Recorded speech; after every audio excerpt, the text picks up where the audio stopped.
Top five. Top five list of the week. Today, what is our list of the week for today? The list is the top 5 biggest championship game upsets of all time. I know a few, but let's hear them. All right.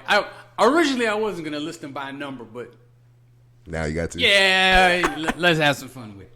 So, number 5, I have the Patriots over the Rams, the greatest show on turf Rams, Tom Brady's first Super Bowl. Oh. Going into that Super Bowl, nobody gave the Patriots a shot at all. And that Rams team did. They was. Hall of Famers everywhere. Kurt Warner, Marshall Faulk, Isaac Bruce. Torrey Holt. Jesus. And then on defense, they were loaded as well.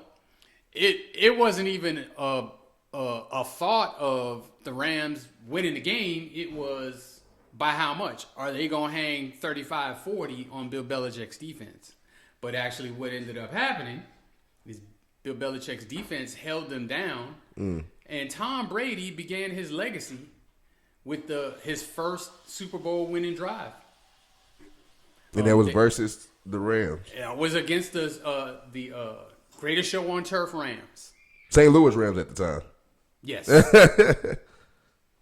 And so, number 4, I have in 2011 the Dallas Mavericks over the Miami Heat in the NBA Finals. I would like to just say, I remember this vividly, me calling. I said, I think the Mavericks can get it. And he said, there's no way in hell. I didn't think there was a chance. Oh, So man. Good time. that was the big 3 Heat. Yep. With, LeBron, Their first year D-Wade, together, right? And Bosh. Was it their first season Yeah, together? it was their first season together. And they absolutely, of course, that's infamous for LeBron choking. Yeah. In those, I believe, games 5, 6, and 7, like where he just played terrible in the fourth quarter, and all 4 of them games were close, and the Heat lost, I believe, 3 of those games. Yeah. So Dirk Nowitzki with, a past his prime Jay Kidd, a past his prime Sean Marion, a past his prime, what's the Jet? Jason Terry. Yeah. Tyson Chandler, J.J. Barrera, some midget. Like he went in there and he basically slayed the dragon and played probably the best NBA Finals this side of Michael Jordan. It was absolutely. I think that's I think Dirk Nowitzki's finals run was one of the best of all time. Yeah, because I think he swept Kobe that year. Swept Kobe, who just won a back-to-back championship. Yeah, who's coming off back-to-backs. Portland was in the first round with LaMarcus Aldridge, Brandon Roy before the knee injuries. Who'd they get in the conference finals? That was a good team too. Was it? OKC with KD. Yep. KD Russ and sat them down 4-1. So I mean, that run was just phenomenal. But at least me and I think the rest of the world thought that the Heat had that locked up, and it was 2-1 after 3 games, and really should have been 3-0 Heat. Because if you remember, I think they blew game 2. Yeah. And so it should have been 3-0 Heat. This one should have actually been a sweep to the Heat. Should have been. But nope. Dirk had other ideas, so that's number 4. Number 3 is going way back. Way, way, way back. We're talking about Super Bowl 3. Oh, wow. The New York Jets versus the Baltimore Colts. This is Joe Namath's Super Bowl, the one where he guaranteed that they would win. So I'm going to try and set the stage a little bit because even I wasn't alive then. I just, as a fan, found out about it, of course, later. But back then, the leagues weren't even merged. So there was the NFL and then there was the AFL. Mm-hmm. The NFL was like the granddaddy league, like the league that had been there forever. Mm-hmm. And they were considered demonstratively way much better. Yeah. And the Jets were kind of upstart, even in the AFL. They were good, and they won their league's championship by upset. But going into I think even then they didn't call it Super Bowl yet. But they had those two league champions pitted against each other, and the Colts were a heavy favorite. They had Johnny Unitas. If you've never heard of him, he's one of the greatest quarterbacks that's ever played, and has kind of set the table for a lot of the great quarterback play that you see nowadays. He was Joe Montana before Joe Montana. Okay.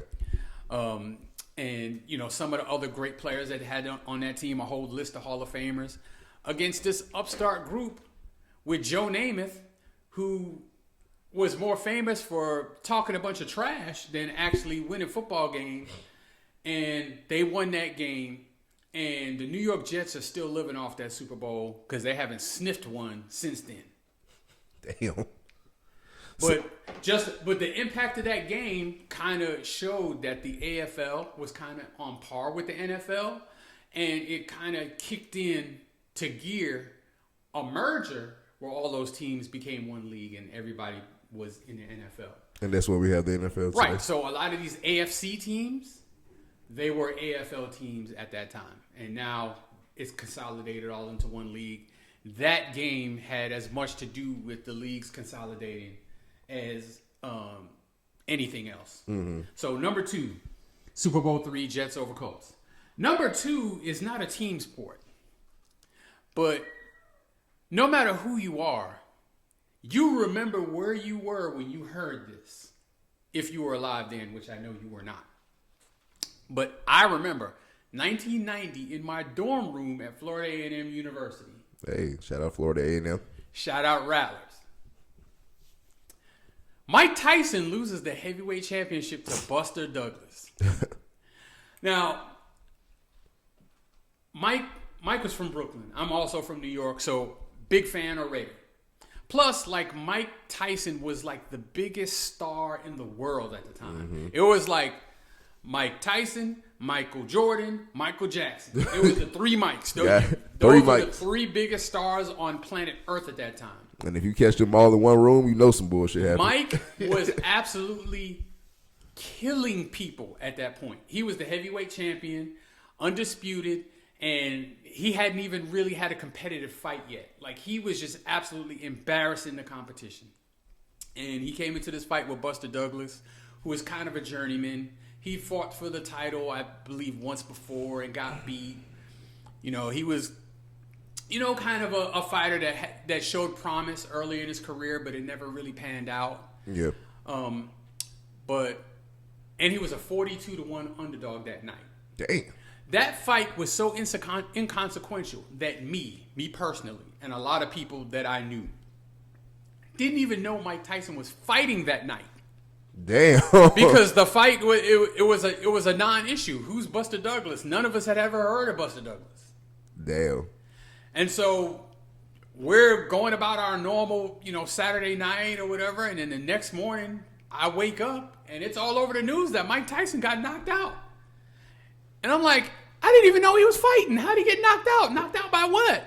By what? Did Robin Givens drug him or something? Like, knocked out? What do you mean? And then, of course, I think the next week HBO had the fight on. So, all my classmates and dorm mates, we were all in the, downstairs in the lobby watching the fight. And even though we knew what was going to happen, we couldn't believe our eyes. This wasn't like some lucky one punch kind of caught Mike Tyson off guard type of fight. He whooped Mike Tyson's ass from beginning to end of that fight. Absolutely. And then when he finally laid him out, it was almost like if you didn't know it was Mike Tyson, you was like, that's the inevitable finish for this fight because he just got dominated. Nobody had ever seen Mike take that kind of an ass whooping before. Getting his ass whooped. Interesting tidbit in that fight. He had gone into that fight so overconfident that he didn't even have the proper tools that a fighter would have in the corner. So, of course, like I said, he was getting his ass whooped. And he started having swelling on his face, swelling over his eye. Damn. And one of his eyes actually started to close. They didn't have ice. They didn't have an inswell, which, an inswell is like a metal piece that you put in ice and then Yeah. you rub it over an eye when they're in between rounds to keep the swelling down. He didn't even have one. They put water in a rubber glove water and I hope it's held cold it up water. to his eye in between rounds. Watch the footage. They went into that fight just knowing that Mike was going to obliterate this guy, and the actual opposite happened. Wow. He got absolutely dominated and knocked out. In fact, it's one of the most spectacular knockouts you can ever watch. Down goes Tyson. But the number one upset of them all, and this one broke my heart in 1,000 places, was Georgetown losing the national championship to Villanova. I want to say it was 85 or 86. It was somewhere around that time. Damn. Georgetown was like the consensus number one team. Going into that tournament, it was just who's going to play them, who's going to be playing against them in the Final Four, because they're definitely going to make it. And can somebody even give them a game? They were that good. Damn. You know, that's Patrick Ewing. I believe they had Reggie Williams. They had some other really good players that went on to play in the NBA. And they lost to a Villanova team. Villanova's in the same conference with them. This is kind of the rise of Villanova. Everybody now knows and respects Villanova as a program. Yeah. At that time, not so much. So they were maybe like a 10 seed, a 9 seed, something like that. Damn. And, of course, every game that they played, they were upsetting somebody. So they upset. They ended up beating, I think, St. John's, when St. John's had, like, Mark Jackson and Chris Mullin, and they beat them. Damn. So they get to the championship game, and it's against Georgetown, which, like, Georgetown's just a super heavy favorite. And Villanova played, like, the perfect game. They shot, if I remember right, 67% for the game. Damn. And I think they only won by 2. But, like, they had to play a perfect game to win by 2 against Georgetown. That's crazy. But it was so unexpected and so overwhelming. It made a star out of the coach, Rollie Massimino. Okay. And it was just a huge launching point for the University of Villanova and its basketball program. And a huge letdown for Georgetown, who I believe the year before had won their NCAA tournament against Houston. And they lose this time against Villanova. That's the number one overall upset. And that is the top 5. That is the top 5. Honorable mention I would say, is that I thought you was going to put it in, was Golden State versus Cleveland. 7-3 win, Golden State. Oh, okay. Yeah. Goes in, everybody thinking they're the favorite. I thought, to be honest, I ain't going to lie to you. When they went up 3-1, I said it was over. Yeah. I said, oh, no, it's over. I think everybody thought it was over except for the Cavs. Oh, yeah, of course. Of course, you're not going to say, oh, it's over. You're going to just do what you need to do. But I say that's an honorable mention for me. Also, another honorable mention I would say is actually one of the teams that you said, Villanova. Villanova versus, was it North Carolina?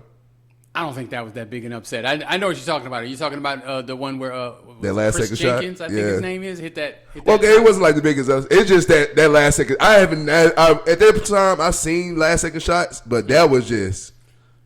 Yeah, that dude does not ever have to buy a drink or dinner in Philadelphia ever again in his life. In his life. He's good. He's taken care of. He's good. Yes.